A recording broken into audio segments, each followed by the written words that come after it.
Not sure how to tackle your taxes? Are you sweating the small print? You may be experiencing FOMO, the fear of messing up.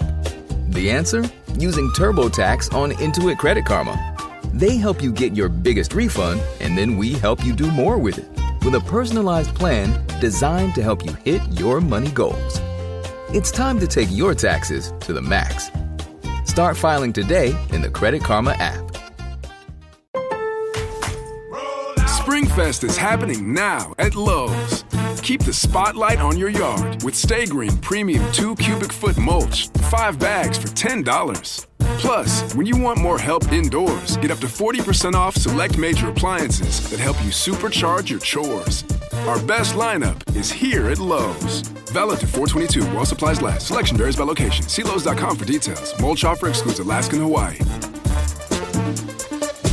Imagine you're a senior bank executive, right? You're sitting in this high-rise in Mumbai, and you've just been handed a regulatory mandate that could literally force your institution to vaporize part of a $30 billion market position in a single afternoon. Oh, wow. Yeah, just poof, gone. Right. And then at the exact same moment, thousands of miles away, there's a massive container ship in the Red Sea abruptly diverting its route because of a drone strike. Which seems completely disconnected. Exactly. But that one decision will subtly but inevitably raise the price of tomatoes in some rural Indian market by next week. It's that butterfly effect. We walk around every day with this comforting illusion of control. We really do. We like to believe that if governments just, build the economic walls high enough, or if regulators write the rules strictly enough, we're entirely insulated from the chaos of the outside world. And the appeal of that illusion is incredibly strong. I mean, it's human nature to believe that local actions can perfectly contain global reactions. We want to believe in this closed system where domestic policy dictates domestic reality. But then you actually look at the raw data of how the global engine functions, and that illusion just shatters. Yes, completely. You realize you can be managing everything perfectly at home, but a single spark across the globe can burn right through those carefully constructed firewalls. It's terrifying, honestly. It is. Welcome to the Deep Dive. Today, we have a massive stack of intelligence, economic reports, and political dispatches from March 30, 2026. And there is a lot to get through today. There really is. Our mission today is to unpack all of it for you. We're going to connect the dots between these escalating global geopolitical shocks, India's rapidly shifting economic and regulatory landscape, and the incredibly heated political battles exploding across various states right now. The cross-section of sources we have today is remarkable because it perfectly illustrates those modern transmission mechanisms of chaos and control we were just talking about. Right. We're looking at everything from the 5th week of this paralyzing conflict in West Asia to the fiercely contested price of your airline seat to historic cricket chases at the Wankhede. Which we definitely need to talk about later. Oh, absolutely. But all of these seemingly disparate events, they're weaving together to shape the reality you navigate every single day, whether you're, casting a ballot or just buying groceries. Now, before we jump into the deep end, I do want to give you a very clear upfront disclaimer regarding the political landscape we're analyzing today. Yeah, this is important. Our sources contain some heavy, highly charged accusations from across the political spectrum.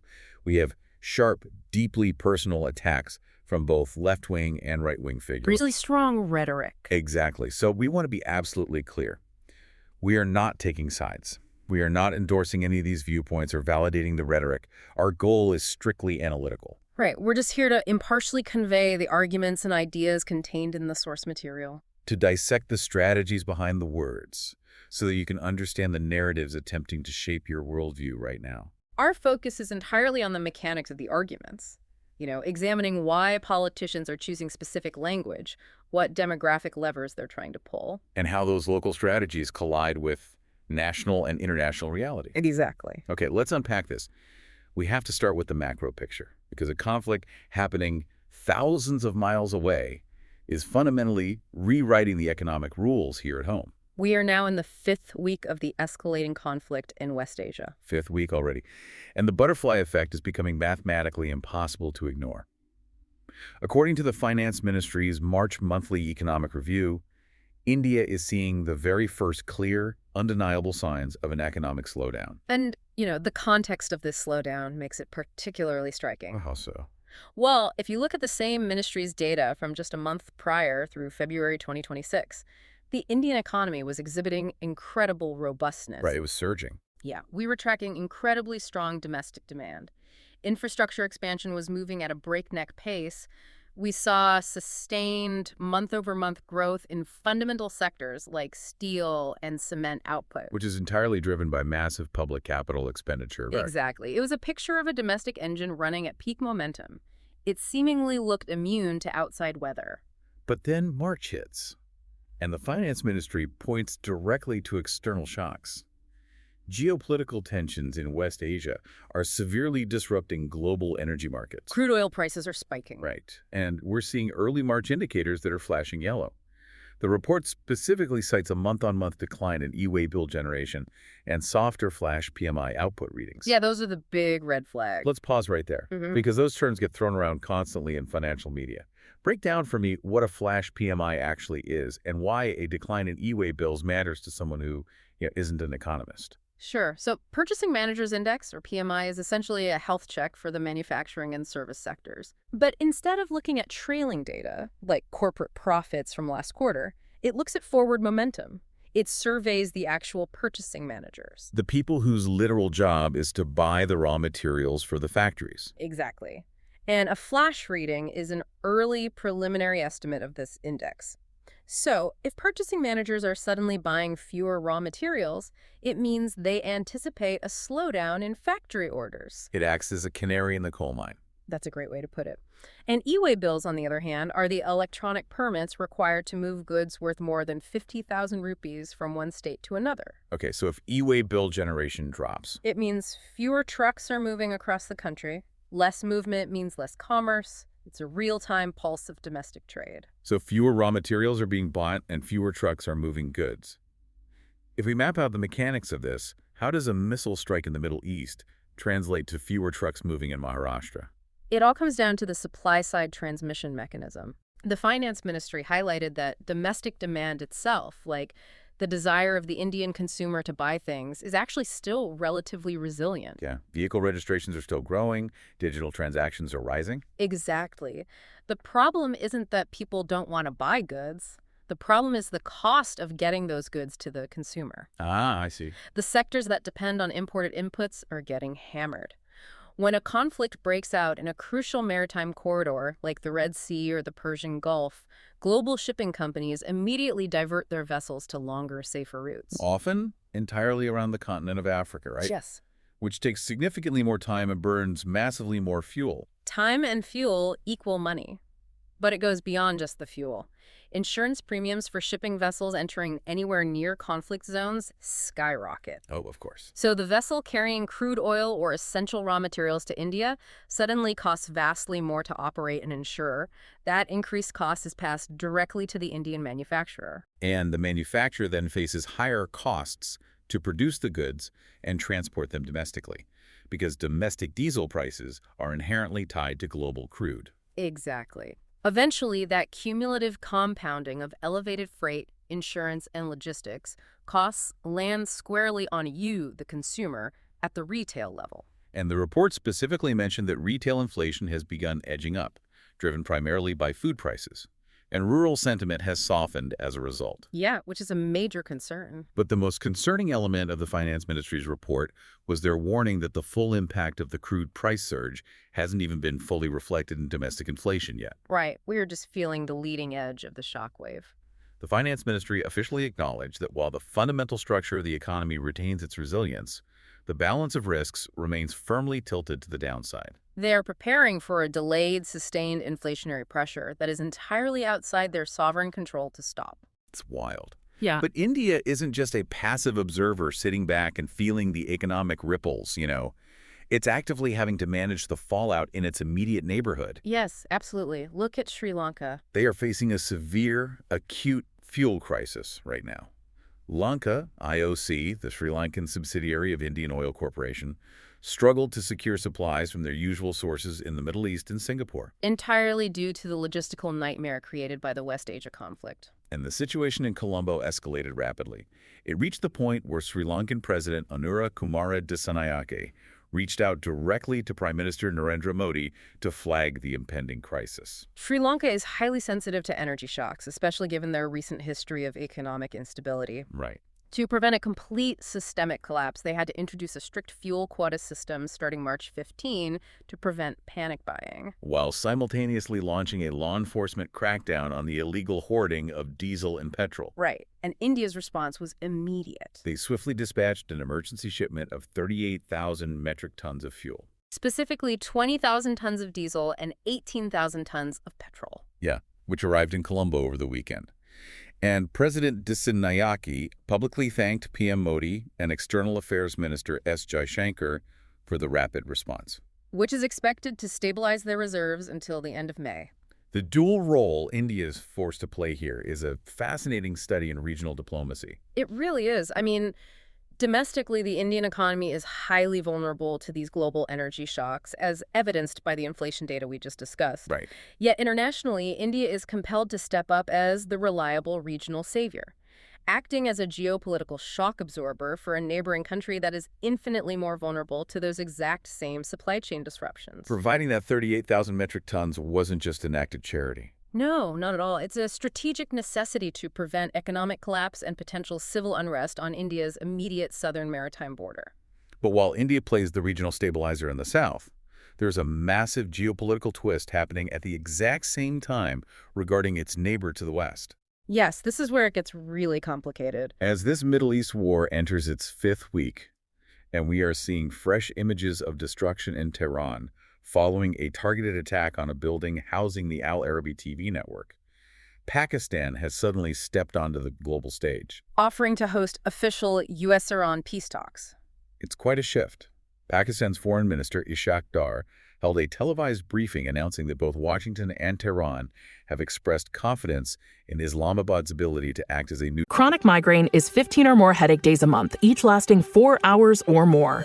Botox, onabotulinum toxin A, prevents headaches in adults with chronic migraine before they start. It's not for those with 14 or fewer headache days a month. It prevents on average 8 to 9 headache days a month versus 6 to 7 for placebo.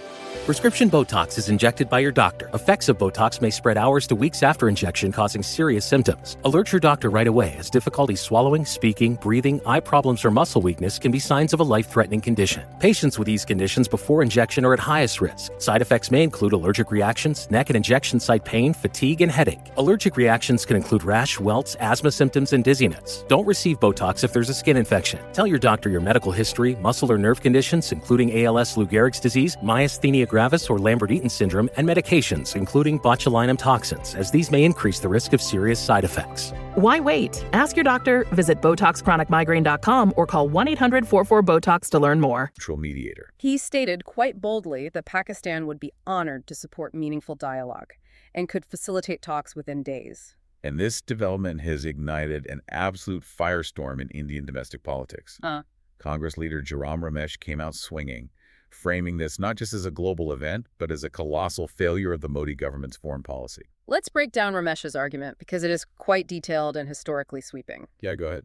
In a lengthy post on X, he described Pakistan as a nation where democracy is a farce, an economy that he termed a basket case dependent on daily bailouts from the IMF, China, and Saudi Arabia. And a long-standing haven for terrorists. Exactly. He pointed out that successive U.S. presidents, from Clinton and Bush to Obama and Biden, had maintained a deliberately tough, isolating stance toward Islamabad, particularly after the 2008 Mumbai attacks. So Ramesh is building a narrative of diplomatic regression here. He is. He even quoted External Affairs Minister S. Jaishankar's previous, highly publicized description of Pakistan as a dalal, or broker of terrorism. Wow. Yeah, to highlight how shocking this renewed global acceptance of Islamabad is.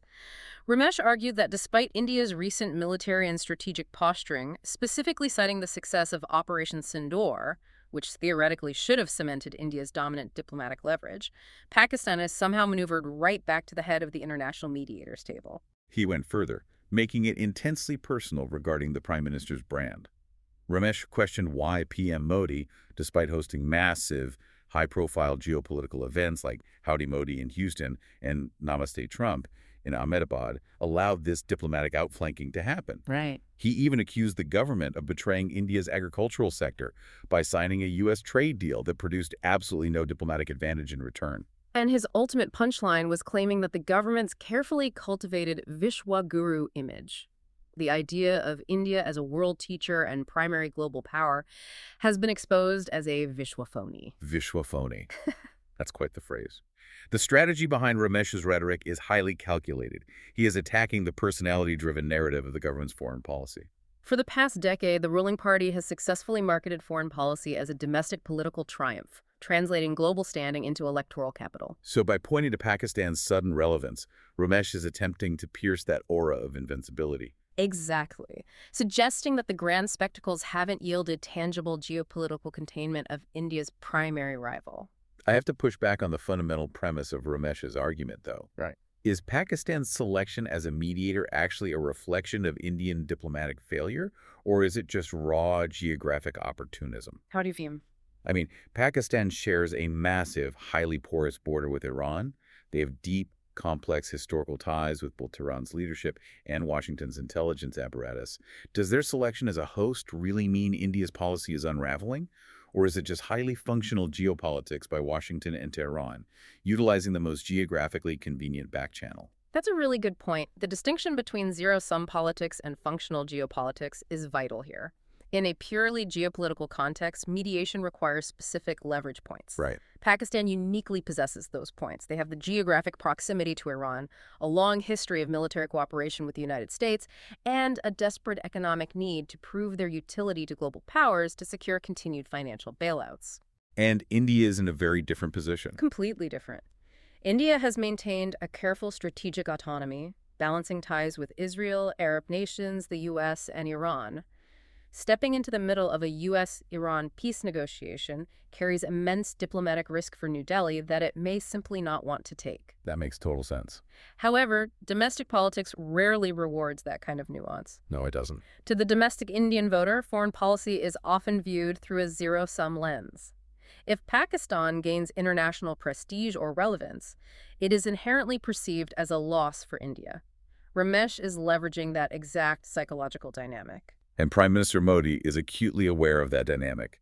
And he is firing back with his own narrative, heavily tying the global crisis directly to his government's domestic responsibility. At a massive NBA election rally in Palakkad, Kerala. Yeah, and Modi completely bypassed the Pakistan mediation issue. Instead, he asserted that his government is working relentlessly round the clock to protect the nearly 1,10,000,000 Indians living and working in the volatile Gulf region. So, Modi is framing the West Asia conflict not as an abstract geopolitical chessboard, but as an immediate matter of immense strategic and human priority. Exactly. He emphasized his constant direct communication with the leaders of the affected nations and highlighted that Indian embassies across the Middle East are operating on an emergency 247 basis.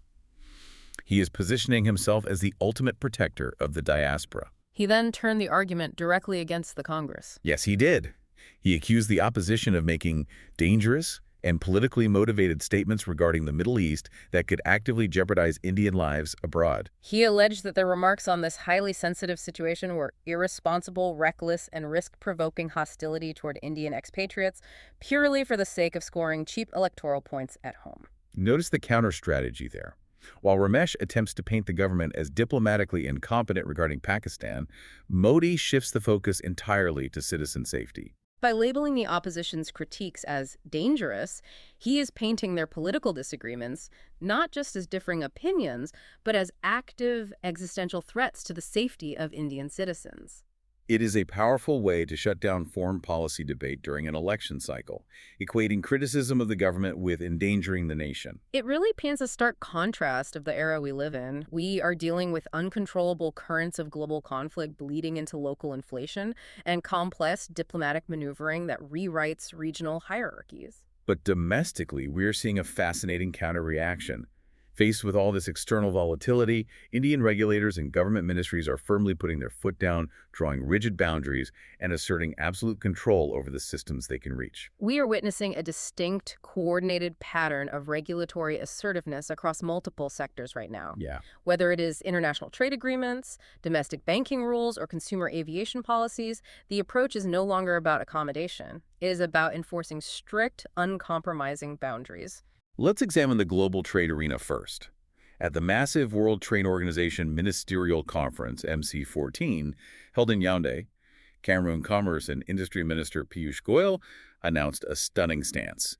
India stood entirely alone in opposing the Investment Facilitation for Development, or IFD, agreement. Entirely alone. To truly grasp the gravity of India standing alone, we have to look at the structural mechanics of the WTO. Right. The World Trade Organization is not a global government that operates on majority rule. It is built on the foundational principle of consensus. Every member nation, theoretically, has veto power. And the ISD agreement is backed by a massive coalition of over 120 member nations. Their goal is to streamline cross-border investment procedures, make regulatory information transparent, and basically make it easier for foreign money to flow into developing nations. On paper, that sounds like something everyone would want. More investment means more growth. But the proponents of the IFD wanted to add this agreement as an Annex 4 addition to the WTO framework. What does that actually mean? So an Annex 4 addition is what is known as a plurilateral agreement. Unlike a multilateral agreement, which applies universally to all WTO members, a plurilateral agreement only binds the nations that choose to sign it. Wait, so they just make their own rules? Pretty much, yeah. The countries pushing the IFD essentially said, since we can't get all 164 members to agree, let's just create this new rule book for those of us who do and house it within the official WTO structure. And Minister Goyal basically walked up to the microphone and said, absolutely not. Right. He stated that New Delhi's stance was guided by Mahatma Gandhi's philosophy of choosing truth over mere conformity. He argued that investment issues fundamentally lie completely outside the WTO's core mandate of regulating trade and goods and services. And he insisted that you cannot just force plurilateral agreements into the institutional framework without the full explicit consensus of every single member. India's willingness to be the sole dissenting voice is a profound assertion of institutional boundary keeping. It really is.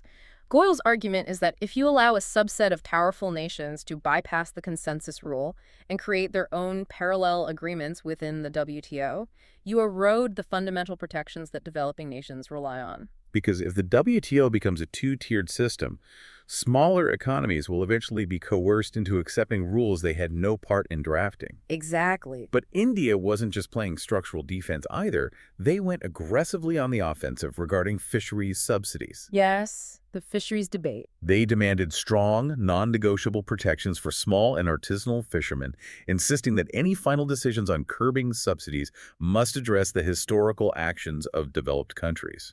The fisheries debate is a classic example of the tension between historical culpability and future regulation. For decades, developed nations provided massive subsidies to massive industrial factory ships, which scoured the oceans and severely depleted global fish stocks. Right. And now that the stocks are collapsing, those same developed nations want the WTO to ban all fishing subsidies globally to protect the environment.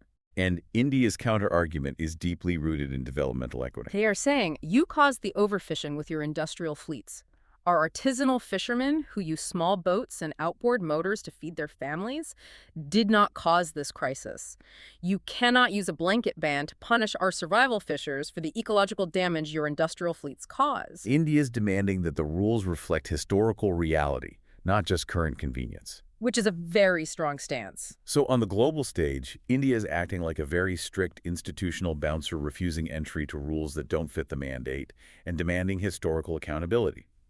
We are seeing that exact same unyielding energy applied domestically in the financial sector. Oh, the RBI rules? Yes. The Reserve Bank of India, the central bank, has introduced strict new foreign exchange regulations that are scheduled to take absolute effect on April 10th. And the entire banking sector is in full-blown panic mode. The stakes in this domestic standoff are incredibly high, measured in the tens of billions of dollars. These new... Get in the game with the college-branded Venmo debit card. Wreck your team with every tap and earn up to 5% cash back with Venmo Stash, a new rewards program from Venmo. No monthly fee, no minimum balance, just school pride and spending power. Get in the game and sign up for the Venmo debit card at venmo.com/collegecard. The Venmo MasterCard is issued by the Bancorp Bank N.A. Select schools available. Venmo stash terms and exclusions apply at venmo.me/stash terms. Max $100 cash back per month. RBI rules are designed to aggressively curb speculative activity in the currency markets. Because historically, a lot of trading in foreign exchange derivatives isn't done by companies trying to protect themselves against currency swings when buying imports, right? No, it's done by traders simply betting on the future price of the rupee to make a quick profit. The RBI is tightening the regulations to ensure that anyone holding certain derivative positions has an actual underlying physical exposure to the currency. They want to crush speculation to reduce volatility in the rupee. Exactly. Wait, help me understand the panic, though. The RBI's entire job is to keep the currency stable. Why would introducing a rule to stop speculation cause a crisis? According to sources from a tense weekend meeting between major lenders and the RBI, banks are warning that if these rules aren't delayed, they will be forced to abruptly unwind a massive $30 billion in existing FX positions. Yeah, that's the scary part. Why does a new rule force a $30 billion vaporization? That sounds like setting a forest fire to stop a cold draft. It does. To understand the panic, we need to understand how derivatives work and the concept of mark-to-market. Okay, let's hear it. Imagine you bought a house purely as an investment for $100,000, hoping the value goes up. But the housing market suddenly crashes, and the house is now only worth $80,000. Okay. Under normal circumstances, you haven't actually lost that $20,000 until you decide to sell the house. You can just wait it out. Right, it's just a paper loss. But mark-to-market accounting means the bank forces you to recognize that $20,000 loss on your official books today, reflecting the current market reality, even if you haven't sold the property. So it turns a theoretical paper loss into a very real, immediate financial hit. Exactly. Now, scale that up to the currency markets. Banks hold massive portfolios of foreign exchange derivatives on behalf of clients who are speculating. These contracts stretch months into the future. I see where this is going. If the RBI's new rule suddenly makes those speculative contracts illegal or non-compliant on April 10, the banks cannot hold them to maturity. They are forced to cancel or unwind these contracts immediately. And when you force the abrupt cancellation of $30 billion worth of contracts all at once, you force the banks to instantly realize any embedded losses in those positions based on the current market price. wow. Not just an administrative paperwork issue, it is a massive liquidity shock.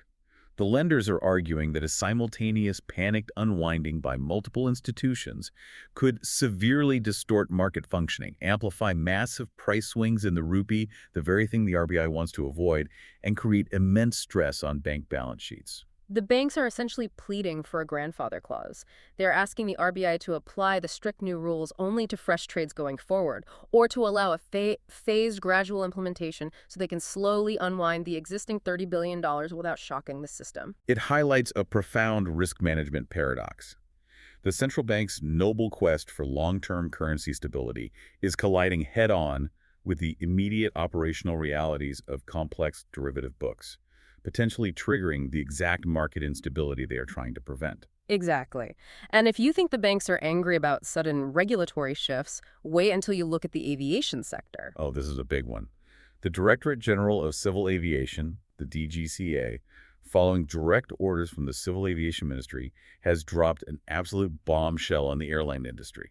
They amended an air transport circular mandating that starting April 20, all airlines must offer at least 60% of the seats on every single flight completely free of charge. This is a radical structural shift in airline economics. Currently, industry executives note that only about 20% of seats, usually the dreaded middle seats in the back of the plane, are available without an additional charge. The rest of the aircraft is monetized, depending on legroom, proximity to the front, or whether it's an aisle or window. Airlines charge fees ranging anywhere from 200 euros to 100 just to select your seat. And the DGCA isn't just stopping at seat fees either.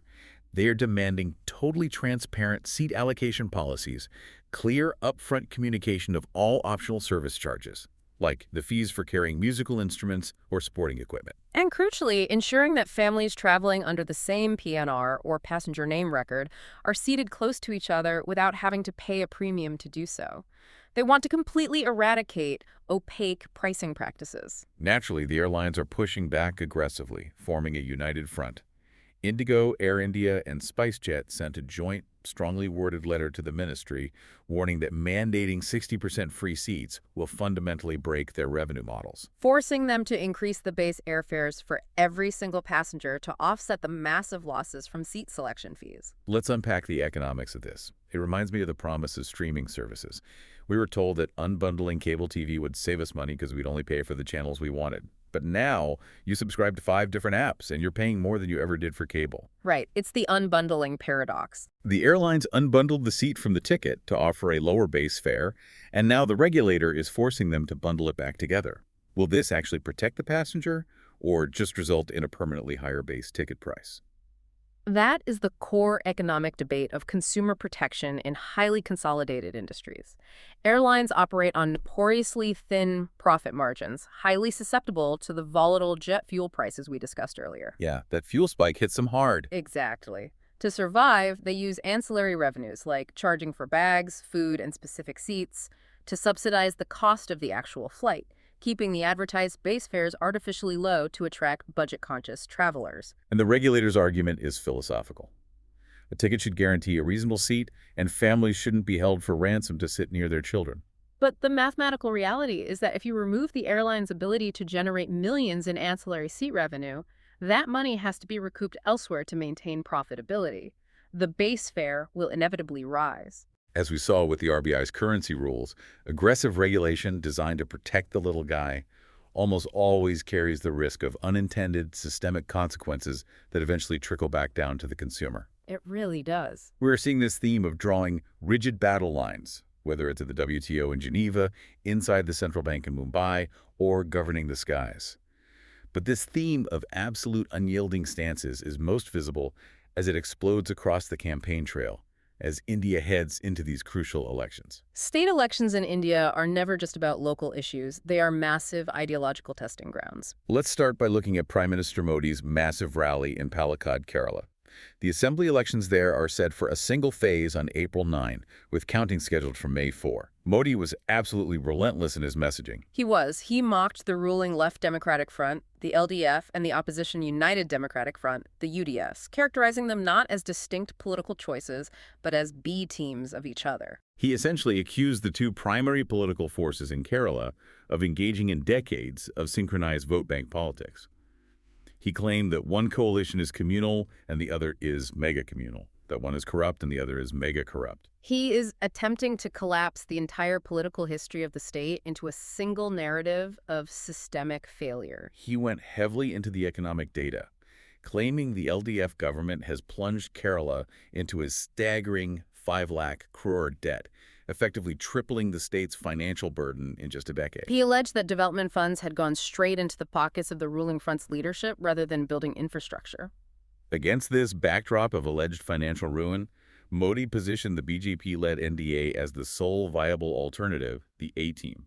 He promised a Viksit Kerala, a developed Kerala, focusing heavily on youth job creation and offering Modi's guarantee of clean governance. He also made a very specific play for the female demographic by highlighting the passage of the Nari Shakti Vandan Adhiniyam, the Women's Reservation Bill. What we are analyzing in Kerala is an aggressive long-term expansion strategy by the BJP. Kerala has historically been dominated by a duopoly. Power swings predictably between the communist-led LDF and the Congress-led UDF. The BJP has historically struggled to gain a significant foothold in the state legislature.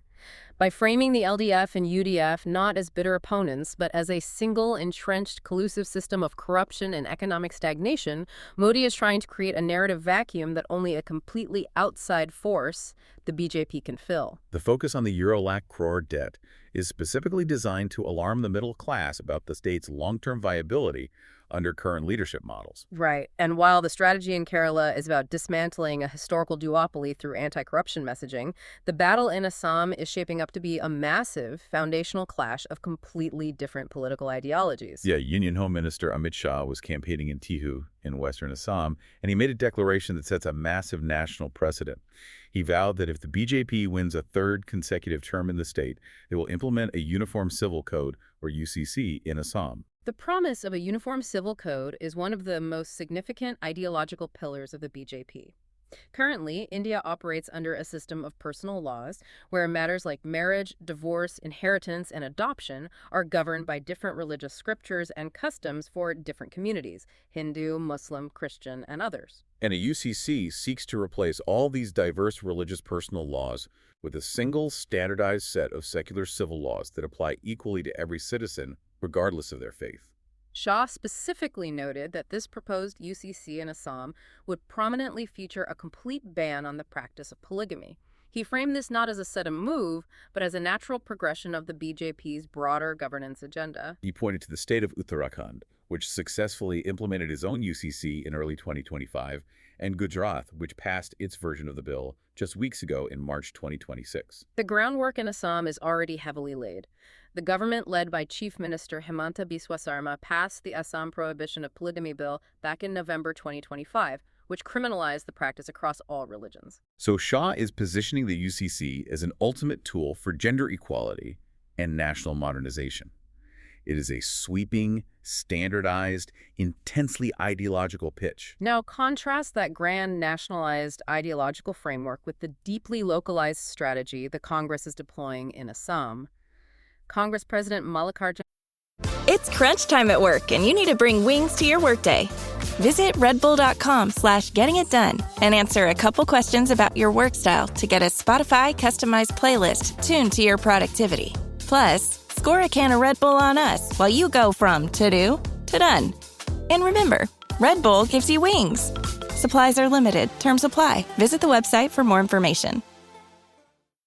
Kharge was campaigning in Boicha in the Lakhimpur district, releasing their state manifesto, which they are pointedly calling a guarantee letter. It relies almost entirely on hyper-local, welfare-heavy economics. The differences in approach are staggering. While Shah is talking about overhauling centuries-old legal frameworks, Kharge is talking about immediate cash. He announced unconditional monthly bank transfers for every single woman in the state and promised seed capital of $50,000 for women entrepreneurs to start small businesses. He directly attacked the BJP's existing welfare schemes, claiming they are highly conditional and only distributed based on political allegiance. The Congress manifesto features what they call the 5 Pratishrutis, or 5 promises, which include a massive €25 lakh cashless health cover, a guaranteed €1,250 monthly pension for all senior citizens, and providing permanent land pattas, or ownership titles, for 10 lakh indigenous landless people.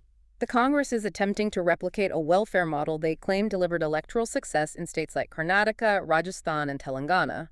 They are betting that tangible, immediate economic security, direct cash transfers, and land rights will override the abstract, long-term ideological appeal of a uniform civil code. Kharge also launched deeply personal, highly aggressive attacks on Chief Minister Sarma, branding him Alibaba in Delhi and 40 thieves in Assam. He accused Sarma of overseeing widespread corruption and suggested he abandoned the Congress Party years ago solely for personal survival to avoid central agency investigations.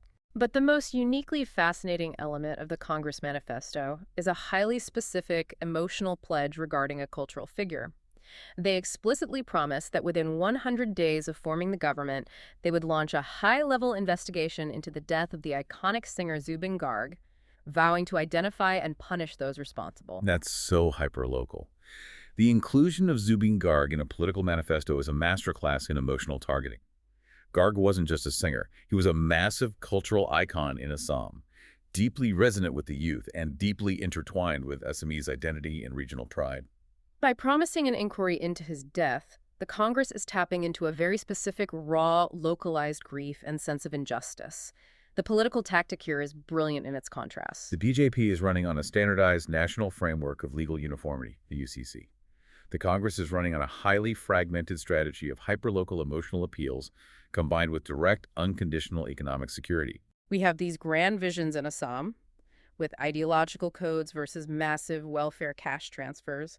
We have fierce anti-corruption crusades aimed at breaking historical duopolies in Kerala. But then you shift your gaze to Bihar, and all the grand ideology fades away, leaving a masterclass in pure, unadulterated, ruthless political survival math. Oh, Bihar.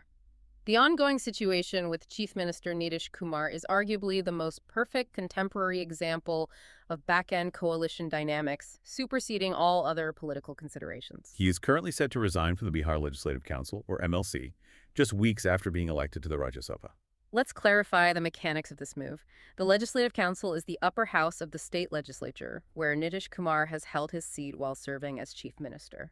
The Rajya Sabha is the upper house of the national parliament in New Delhi. Procedurally, sources indicate that resigning as an MLC is the necessary first step before he officially steps down from the chief minister post to relocate to Delhi and begin his tenure as a member of parliament. On paper, it looks like a standard political elevation for a veteran leader, but the political murmurs surrounding this transition are incredibly loud and full of alleged coercion.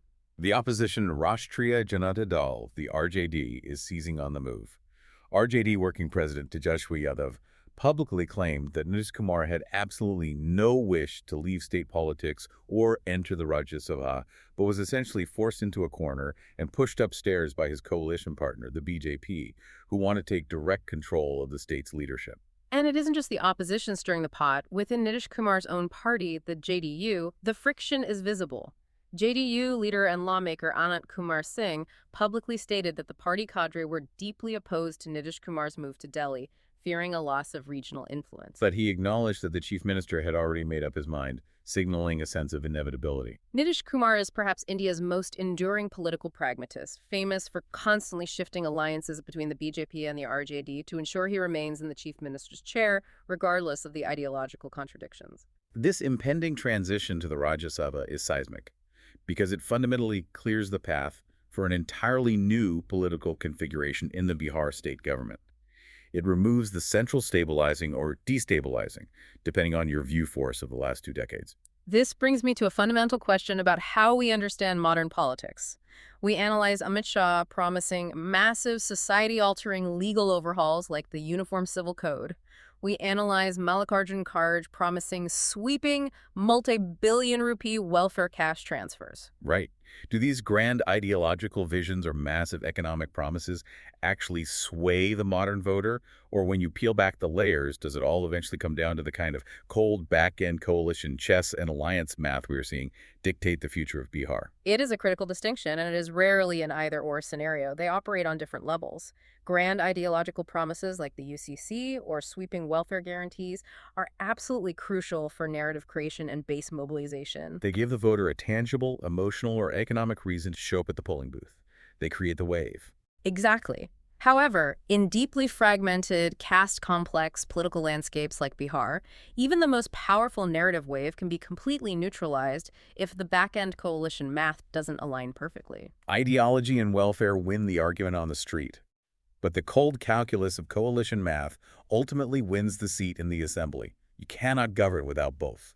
After navigating the complexities of global oil shocks, geopolitical posturing, intense regulatory crackdowns threatening billions of dollars, and the deeply cynical chess of regional politics, I think we all need to take a collective deep breath. Yes, it is time for a palate cleanser. Let's pivot to a moment of pure, unadulterated sports history that just unfolded at the iconic Wankhede Stadium. And what a monumental piece of history it was. The Mumbai Indians defeated the Kolkata Knight Riders by 6 wickets, successfully chasing down a massive target of 220 runs. For those who don't follow the granular details of the IPL, let me contextualize why this wasn't just another early season win.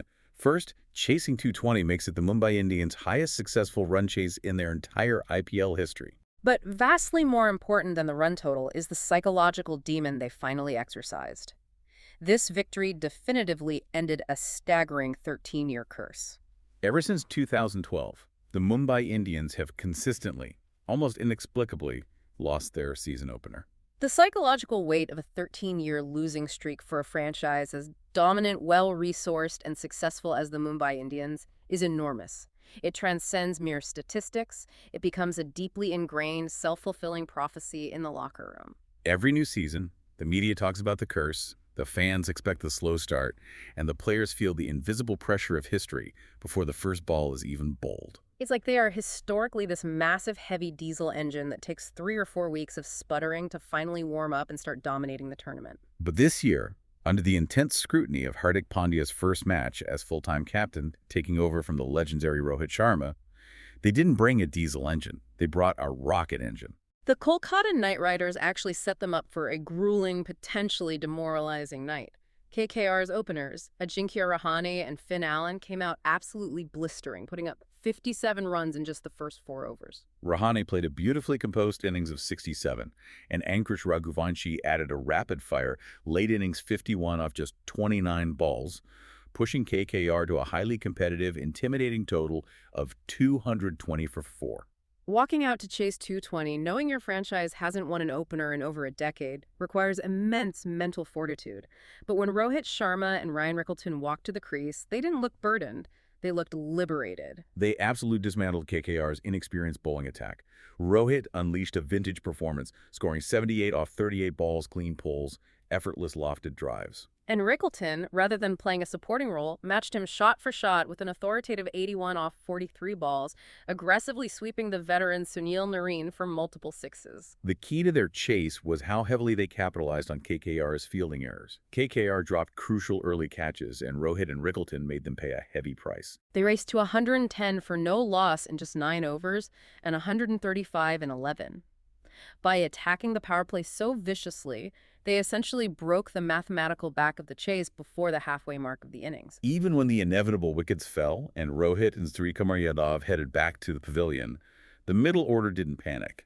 Tilak Varma and the new captain, Hardik Pandya, kept the momentum fluid until Namandir calmly finished it off in the 20th over. KKR's frontline spinners, Varun Chakravarti and Sunil Narine, who usually choke the life out of a chase, just couldn't stem the bleeding. It was a massive, emphatic statement victory.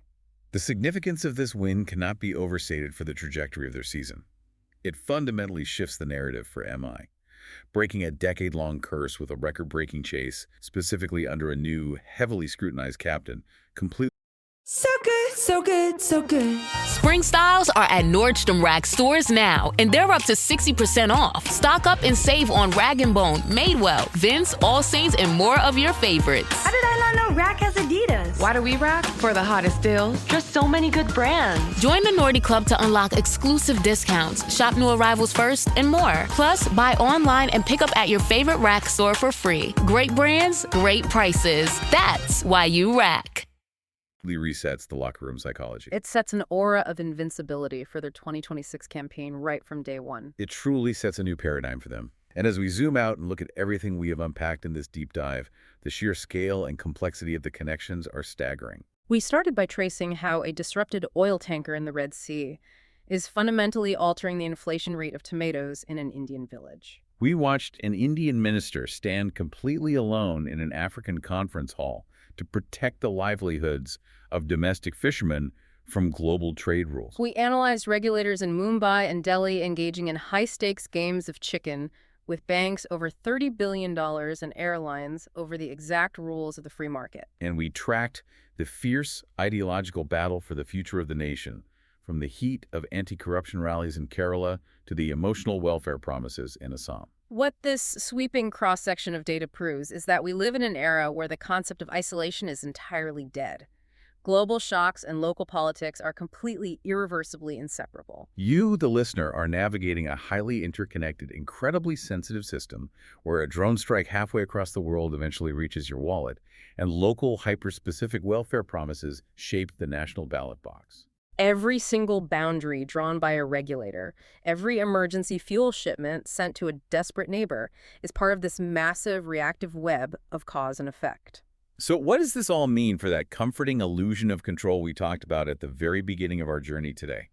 The sources we've analyzed show governments, central banks, and powerful regulators trying incredibly hard, using every lever at their disposal to manage the chaos. They are trying to dictate global trade rules, insulate the economy from foreign conflicts, manage the exact value of the currency, and even control the price of a middle seat on an airplane. But as the West Asia crisis and the resulting economic slowdown clearly demonstrate, absolute control is a myth. You cannot simply legislate a wall against global inflation or geopolitical gravity. Furthermore, the very attempt to enforce strict control often generates its own unpredictable, localized chaos. Whether that is a central bank inadvertently triggering a $30 billion market panic in the name of stability, or an aviation regulator threatening to hike the base cost of travel in the name of consumer fairness. Which leaves us with this final vital thought to mull over as you go about your week. As we head into an increasingly unpredictable, deeply connected future, when the next massive, unavoidable global shock hits, will the strict, rigid walls our governments and regulators are frantically building actually protect us? Or will they just trap us in a rigid, inflexible system that cannot adapt to the chaos? That is the defining question we will all have to answer in this era. Thank you so much for joining us on this deep dive. Keep questioning the narratives presented to you, keep looking for the hidden connections between the global and the local, and keep examining the mechanics of the world around you. We'll be right here to help you unpack the next stack of sources soon.